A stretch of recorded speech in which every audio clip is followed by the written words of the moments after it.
Good morning, New Thought community. My name is Stacey Hurd, and I will be your speaker of the day. And today we're talking about the oneness of animals. But before I begin, I want to start with a little dog humor. What kind of dog doesn't bark? Well, that would be a hush puppy, of course. Many of you may or may not know that Rumi is my dog. He's a mid-sized Catahoula hound. He's 6 years old. He's speckled. He has soft floppy ears, warm brown eyes, a big heart on his side, and a hook for a tail. My wife Vicki found Rumi at a nursery in Bakersfield, and she brought him home to me, and let me tell you what, he has been the best garden find ever. We thought about calling him Hook, but I decided on Rumi because I was new to the Science of Mind teachings, and I was learning all about the philosopher, poet, mystic, Rumi. And many of you probably are familiar with his messages on Facebook. It's all about love. And that's what Rumi is. He's all love. So for me, it was just absolutely the perfect name for him. So the other day I was listening to the radio, and the DJ was speaking to Tracy Jensen of Dream Big Ranch, and Tracy was telling us that her vision is to have animals uplift people during difficult times. And the DJ was asking Tracy specifically about one of the healing modalities that she provides, which is goat yoga. And Tracy was telling us that yoga means union, and that the goats are of interest because they release these pheromones that affect our dopamine receptors and just bring about a feeling of happiness and joy. So watching them bounce off each other and playing around gives you this experience and feeling of joy. So this brings me to my talk, the lessons I learned from Rumi. Rumi came into my life at a very emotional time, and I had only lived in the Central Valley for 6 months in Fresno, and I lost my job. And this is the first time I've ever lost my job, and I was totally heartbroken, emotional, disheartened, full of anxiety about getting another job and what it was I going to do. And I didn't have enough education to find something more than a minimum wage job. So I was kind of in a bad place. And Vicki brings home Rumi, and Rumi just really helped change that for me. But before I tell you about that, in Spiritual Liberation by Michael Bernard Beckwith, he talks about your perfectly imperfect self. So I want to read a little something about that. He says, constantly tinkering with whatever we believe our imperfections are can take over our lives, and we need to move towards a place of self-acceptance. This does not mean that we give up our intention to expand, excel, and grow, but it is a true acceptance of ourselves, independent of praise from the outside world. Self-acceptance is to accept our perfectly imperfect self. Instead of focusing on the imperfections or someone else's idea of perfection, strive to live in a state of radical self-acceptance. He advises we should give ourselves some space, and that the universe cuts us some slack, and it's called grace. I love that part. The universe cuts us some slack, and it's called grace. When you get wound up in a sense of unworthiness, just give yourself some grace and know that you're all right already.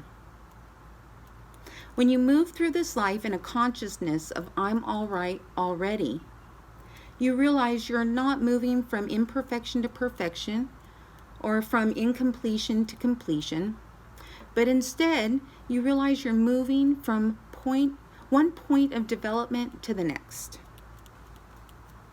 So, in relationship to what Reverend Michael is saying, I wasn't a loser or a failure. I was absolutely all right already. I just needed to stop that negative thinking, the overanalyzing, the monkey mind, and accept myself. I lost a job. It wasn't the end of the world, right? I was just moving on to something that was a better fit for me.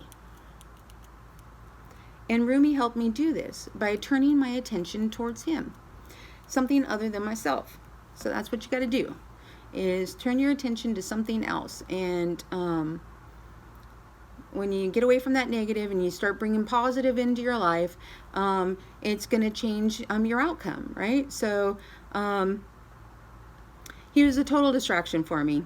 And this was the first lesson I learned from him, to be mindful of your thoughts and spend a little time living in the present moment. I mean, gosh, dogs are all about living in the present moment. Time to eat, time to play, time to go out. Anyhow, all about the present moment. Together, Rumi and I, we built an amazing garden path and to the spa. And with each stepping stone was an opportunity to realize the gift that he was, of total unconditional love and joy. This was the perfect bonding time with my dog, and because of that time with Rumi, he's a really good dog. He's loving and loyal to us. He doesn't chase cats. He's the kind of dog that I can walk around the block with without a leash. He stays close to me, and one of the things that I absolutely love about him, that my wife Vicky always says, is that he breathes my air. Can you tell I'm proud of him? Well, that's because I am. Another big lesson I learned from Rumi is exactly what Tracy's sharing with the Valley at Dream Big Ranch. It's the fact that animals promote healing and contribute to our emotional, physical, and mental well-being. They have this amazing ability to make us forget our troubles, lift us from depression, help us overcome disease, assist those with disabilities, and free us from fear and anxiety. So 5 years ago, I was battling cancer and I was fighting for my life. And Rumi was right there with me. He slept beside me when I was resting, and he nudged me when I was down. And he would just look into my eyes, letting me know that I wasn't alone, right? Dogs are, they're just all about love, and through that love and companionship was one of the things that got me through that time. Other lessons that I learned from Rumi are literally in his name.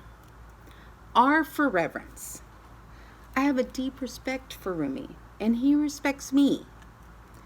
Vicki and I foster dogs for Labrador Retriever Rescue of Fresno, and to date we have fostered 26 dogs. And many of these dogs that come to us are neglected, abused, they've been thrown in the backyard, and they just don't have manners. So Rumi's super great at helping us with them. He's all about teaching them the manners, keeping everybody in line, and protecting any of puppies. When we have puppies, he protects them. So he's really great at that. So when we show respect for other living things, they show respect for us. Another way that I show respect for Rumi is when we go for walks. And I know sometimes it's just not always about going from point A to point B, but sometimes we got to get to know those that walked before us, right? And I totally respect his instincts, and that he just has a different view of the world than I do. So instead of racing through my walk, we take the time and smell every spot. Anyhow, U for unity. According to Gary Kowalski in The Souls of Animals, the word animal derives from a Latin root which means soul. To ancient thinkers, soul was the mysterious force that gave life and breath to the myriad of Earth's creatures. Science of mind, Buddhism, Taoism, Native Americans, along with many other traditions, teach us that there is only one life, one spirit, one presence. Sound familiar? And if we know this to be true, then we know that animals are made up of that same God stuff that we are. I truly do see that oneness in us all. Even Rumi the poet says, "Look at all animals as you do humans." M for mindfulness. Like the lessons I learned from working on the garden path, or even having gone through cancer, is that we need to be mindful of our thoughts and turn our attention away from the conditions or that which doesn't serve us. I for intuition. Just as instincts guides animals, intuition guides us. It's the ability to know without process. I just know that Rumi was meant to be my dog. He's my shadow. He greets me at the door like I've been gone a whole week. He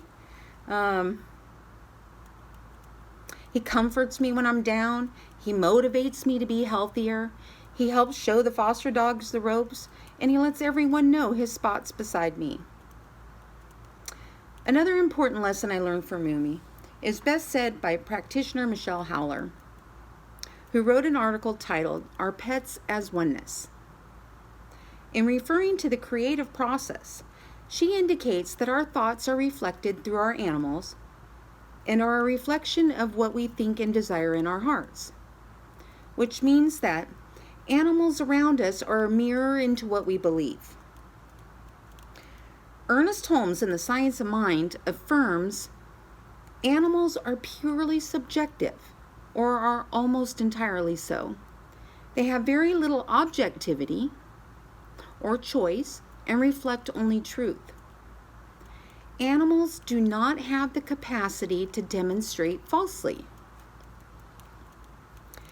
In dog trainer Cesar Millan's book, Your Way to Train a Well-Behaved Dog, he states that the owner's own behavior is contributing to the behavior of the dog. Our dog responds to our energy. So if we're nervous and anxious people, then our dogs are going to be nervous and anxious too. But if we reflect back a calm and serene energy, the dogs are going to reflect that back to us. Therefore, if we want a happy, balanced dog, we must find within ourselves that happy, balanced self. I would say that Rumi is the perfect reflection of me. He's good, loving, happy, a little bossy, and a whole lot weird. I would like to end this talk today with one last quote from Rumi, which expresses oneness to me perfectly. Love is the bridge between you and everything. You guys have a wonderful day. Love you all. Bye.